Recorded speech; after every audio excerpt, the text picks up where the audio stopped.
Hey everyone, this is Nathan Allen of Poets and Quants, continuing on with our Online MBA backstage event. And for this panel, we have two from the Indiana University Kelley School of Business. We have Tim Byrne, who's the Director of Admission and Financial Aid. And we have Quentin Spite, correct me on that, the Associate Director of Student Experience and Advising, also at the Kelley Online MBA program. Tim and Quentin, thanks for joining. Welcome. Let's just jump right in and start with Tim. Why don't you just give us kind of the general introduction of the Kelley School of Business, the Online MBA program specifically, give us some idea of your mission and values, location, if students are expected to come to campus at any point, and the reputation of the program. Yeah, absolutely. Thank you so much for having me and having us really to represent the program. The Kelley Direct Online MBA program is I think, a great program, a top-ranked program across other areas of the university. And what I think we're really trying to do here is to provide still a really high-level quality education that we provide throughout the Kelley School of Business and many of our other programs that happen here in Bloomington, Indiana, at this beautiful campus, but provide them in a way that meets the needs and demands of today's modern adult students. And what they want and need in an online program. And so that's an interesting facet and opportunity, I think, as education really changes now post-pandemic. But I think we're doing a really great job of that, and something that we've been doing for many years, actually. We're over 20 years old in terms of providing online MBA. So we've been doing this a long time, actually, and I think we've really perfected the experience and opportunity to provide students. And so, our goal ultimately is that students come in and really live our kind of brand motto, to use a marketing term. It's take moment to momentum. And so what are the moments that we can craft for you as a student in the classroom, even if it's virtually, outside of the classroom, our in-person experiences? And how does that take your career momentum going forward? What are the resources and networks that we can provide for you, and the support and guidance that we can help craft on an individual level that makes this a really valuable experience for you as a student?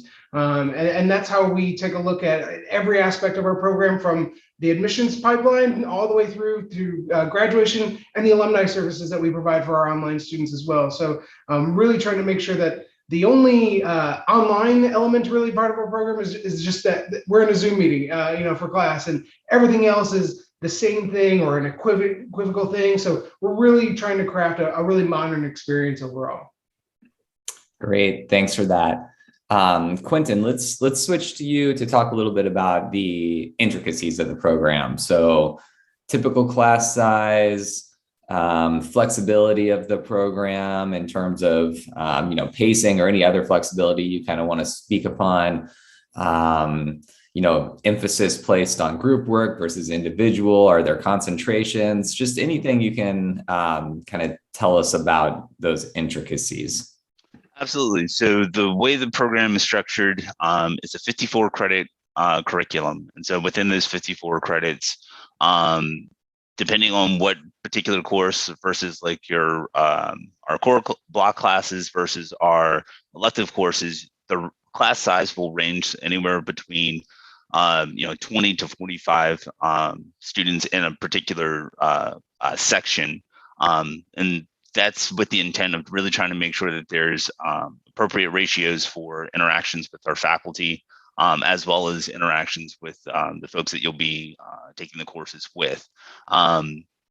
So that kind of speaks a little bit about the class size. In terms of like the overall program, and you mentioned, emphasis, there are opportunities for students to take basically 3 different academic pathways. So you have your MBA in management, which is kind of the standard plan within our program. But then there's also an opportunity for students to have an MBA with a major. So they have the opportunity to pick from multiple majors, everything from marketing to strategy and leadership, business analytics, finance, as well as a host of others that they will then be able to have 12 credits of course specific content that is for that particular major within the 54 credits of their MBA curriculum. The third option that students have is that they can do a dual degree. And so basically what that means is that they would have the MBA in management, so kind of the general MBA, but then also have the opportunity to do a deeper dive into a particular content area. And instead of just 12 credits of content, we're looking at 21 additional credits of content just in that particular area for a total of 66 credits. And so depending on where students are at and what they're trying to get out of the experience, there's really an opportunity for them to kind of have a very broad general experience, but also opportunities to kind of dive deeper into the content, maybe at a surface level, but then into a really deep and intensive experience with the dual degree option as well. And I think it's also important to note that with all three of those options, students will still have the opportunity to take electives that will give them chances to look at content area outside of that specified area if they were to choose a major or a dual degree. As far as pacing goes with the program, it is essentially 9 consecutive academic terms in the program. So roughly just over 2 years timeline in terms of kind of the standard plan within the MBA. That said, students do have the opportunity to adjust their plan of study to kind of match the different demands that they might have in terms of like work and life in itself. So we have students that will take extended plan anywhere between the 2.5 to 4 year kind of timeline to match and meet kind of the demands that they're having outside of the classroom. So there's some flexibility there. And oftentimes the way that we try to structure it is that they have a lot of their required courses in the beginning, and then in the back half of their plan of study allows them the flexibility to really kind of tailor that program to really kind of match their needs. Great, thanks for that. And then follow up, what kind of support do students receive throughout the program? Yeah, so, and Tim had mentioned this before. So in terms of support, you have our student experience and academic advising team that's available to provide assistance with, managing plan of study, making sure that you're, hitting the requirements that you need to get to make degree progress and get towards graduation. In addition to that, we also have a graduate career services partnership where we have career coaches that are available to our students while they're in the program and as alum to kind of help with the career aspects of that. And then there are opportunities where there's synergy between our GCS as well as our academic advising team to really help students as they're trying to navigate between, hey, do I want to do a major? Do I want to do a dual degree? How would this help in terms of career advancement? And really trying to kind of make the most of their experience while they're in Kelley. Great, thank you. Tim, we'll switch back to you next. So, admissions departments talk a lot about fit and trying to create a culture within the program. So whenever your office is evaluating prospects, potential students, how does fit fall into that versus, test scores and GPAs? And then what sort of fit are you all looking for? What sort of, things are you looking for to meet that culture? Great question, Nathan. So I think for any admissions unit, right, we want to see strong academic performance and academic ability. But what is really valuable and important for us too is a lot more of the fit that you talked about, but that sort of interpersonal communication and teamwork. One of the things that we do within our admissions process is that we interview our students and our applicants. And so that takes a lot of time, but it really means that, if you're coming to IU Kelley in the Kelley Direct program, that we've gone through some process to really talk to every person in our program to say, how do you feel about doing teamwork online? You might already be doing that, in your day-to-day life. Is that something you want to continue? Are you really invested in this process. And part of that is we know how valuable the Kelley network is, that Hoosier hospitality that we have here on campus, we want to cultivate and include in our online program as well. And so we want students that are willing to be part of that network. They want to be active participants in that. And furthermore, as Quentin sort of mentioned, our program, there's lots of different options in terms of structure and when you're in class and all the requirements that are out there in the marketplace. And one of the important things is that sort of foundational core in our curriculum that builds throughout that first year that Quentin talked about, that's incredibly valuable. The networking and communication and teamwork that you build during that time is incredibly important. And so that often, though, means we're not always the best program for some students, and that's okay. But we want to talk through that with them so they understand what they're getting involved in and they really get invested early on. And then, we do provide some of that flexibility later on, but that core time is so valuable and so important. And so when we're interviewing students and talking to them about fit, we're talking to them about their time, their investment, and their commitment ultimately to be part of a network. And that, more than anything else, is extremely valuable in what we're looking for in our admissions process. Great. Okay. Thank you for that. Quentin, let's switch back to you. For MBAs who are going into the program, focused on a specific role that they might want to go into, or a company or a career path that they're trying to achieve, what advice do you have for those students who are embarking on that journey with those sorts of goals in mind?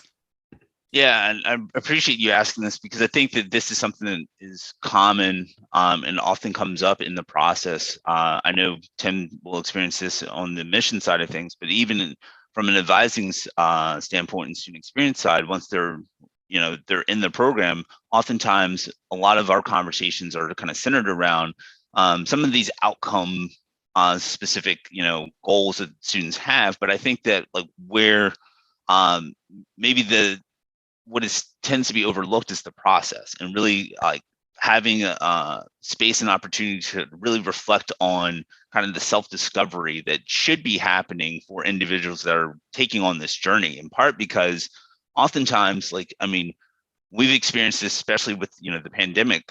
There are things that happen in the world that will kind of shift our perspective on things, and so we'll have to pivot and be able to be agile in pivoting. And so I think that when students are able to really engage in some self-discovery and really kind of tap into what their values are and what their priorities are, and then making sure that they're able to check those boxes, whether that be through work, whether that be through some of their extracurricular activities outside of the job, outside of time with family, that really helps them have perspective in terms of what it is that they want to get out of the MBA journey. And I think that sometimes we rush to, that specific role or company that we're striving for, and kind of lose sight of that. And I think our program, does a really good job in terms of, again, the interaction with our advisors as well as our career coaches to help students to pause and really kind of reflect and engage in some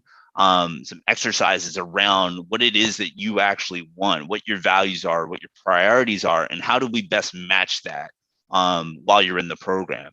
And I know that some students come in well prepared and already doing some of that work, and sometimes we need to have that conversation to kind of help them kind of recenter and think about what is it that they want, and then from there we can really engage with them in terms of how to make that happen while they're in the program. Awesome. We'll stick with you for this next one, Quentin.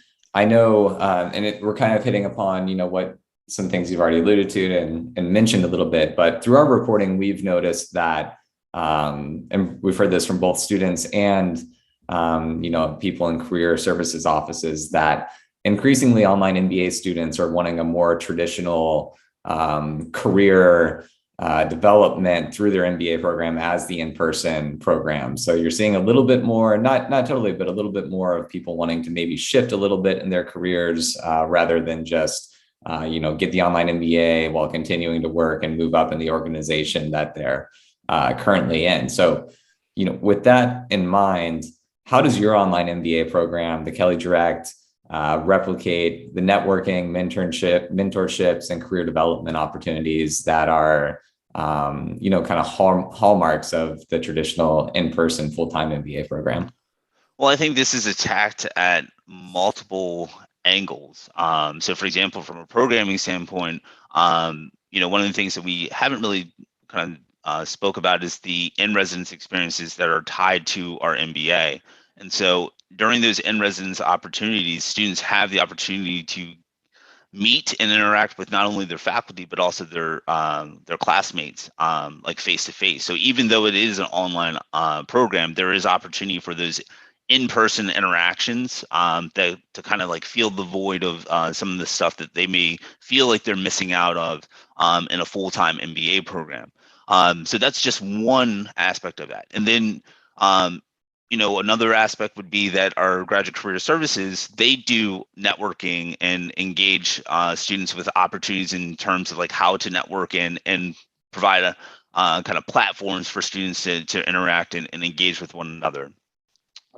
Another piece that I'm involved in is we have a student leadership association within our program. And so we have it is basically a collection of students within the program that have an interest in providing networking and mentoring opportunities for students. And then in addition to that, we have associations of different affinities and industry kind of concentrations that also provide programming around networking and mentorship for students to interact with. And so you don't necessarily have to be a part of those associations to take advantage of those networking opportunities. But there are always opportunities throughout the time the students are in the program to engage with our various associations and our student leadership group.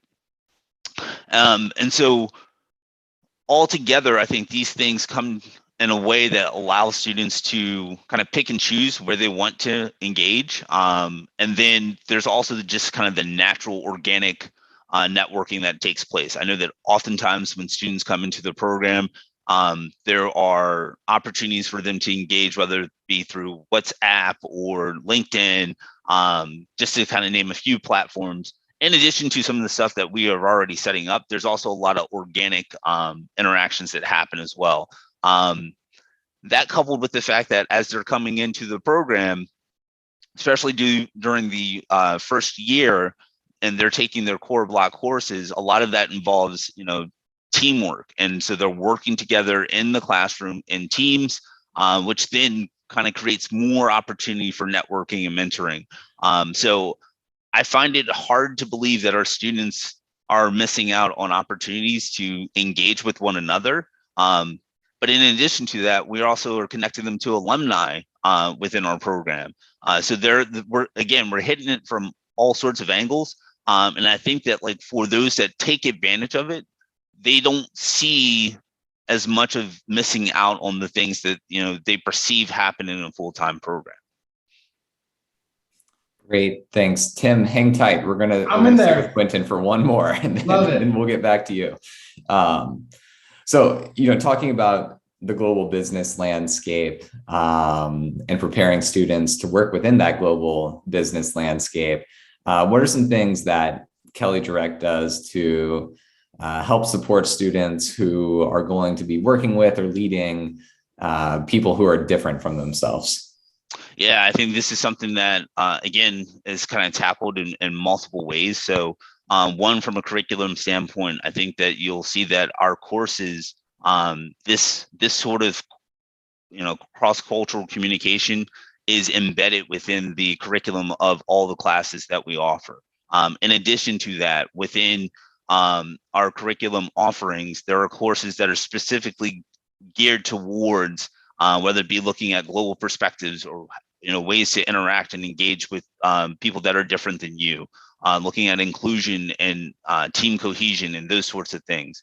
But then there's opportunity to really engage with this in real world scenarios. So for example, again, kind of referencing our in-residence opportunities for students, they will have the opportunity to engage with international clients when we have our in residence, as well as there are opportunities for students to engage in some of our global and domestic immersion courses, where you're having true interactions with international clients, as well as your classmates who are diverse as well. And so again, throughout the thread of the program, we're addressing this because there's no escaping the fact that, you know, global business is where everything is moving. And so if you're not engaged in that, then you're going to fall behind. And I think our students recognize that, and they see that value kind of show itself in terms of what we offer, both curriculum wise and also co-curricular opportunities in the program. Great, thanks. Quinn or Tim, we'll switch back to you, and we have the tough predict the future question for you that I know administrators love to answer. So over the next 3 to 5 years, where do you think the program is going to evolve towards? And how much does what we've seen through a global pandemic impact that direction, if at all? Yeah, it's really interesting, Nathan. I think when I started in Kelley Direct, pre-pandemic, it was a different type of conversation that I would have with students. And for some of them, particularly our younger students then, it was a little bit easier to be online. For some of our older, more experienced students, this was a new thing. But post-pandemic, now everybody's been in Zoom rooms. There is no getting around that experience. And so it's different in terms of the students and what they're ready for.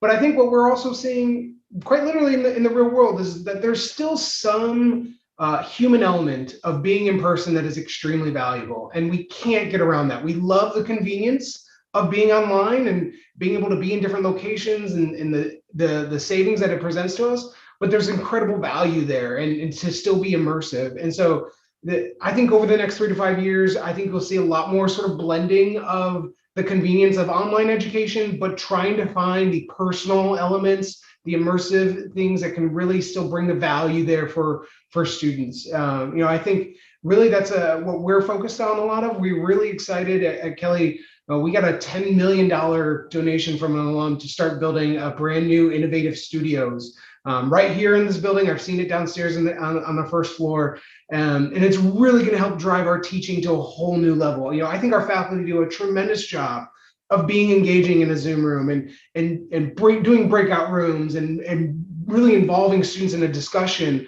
But now when we have a real top flight technology tool to make that even more immersive, we're really looking at a new horizon for online education that provides the convenience of being anywhere in the country or around the world and attend class, but getting that real core value, that personal one-to-one experience that you're building with your peers and faculty members, administrators, wherever that network can grow. That's the real opportunity that will be key going forward over the next few years. Great, thank you for that. And then just to wrap things up, what's the best way for prospective students to get in touch with you and your office? And what's one piece of advice you have for prospective students who are considering the online MBA? Great. So I, as any school, I think would tell you that our website is the best place to get started. And you can sign up for free to get on our inquiry emails. You can also fill out our first phase 1 application, and that's totally free, doesn't oblige you to anything, but also get you assigned one of our admissions representatives. So you can develop a relationship and start asking all of the questions that you may have, all the different nuance that sort of presents in your life and what you need out of an online MBA program. So that's definitely the best place to start. You can also just hit us up with our email, kdirect@indiana.edu. We'll work through those every single day to get you connected to some folks. And then finally, ultimately, my biggest advice is for students to develop a list of what it is that they want and expect out of an online MBA program. Do you want convenience, and do you want a different type of a setting where you can kind of come and go, or do you want something that's going to give you other value points?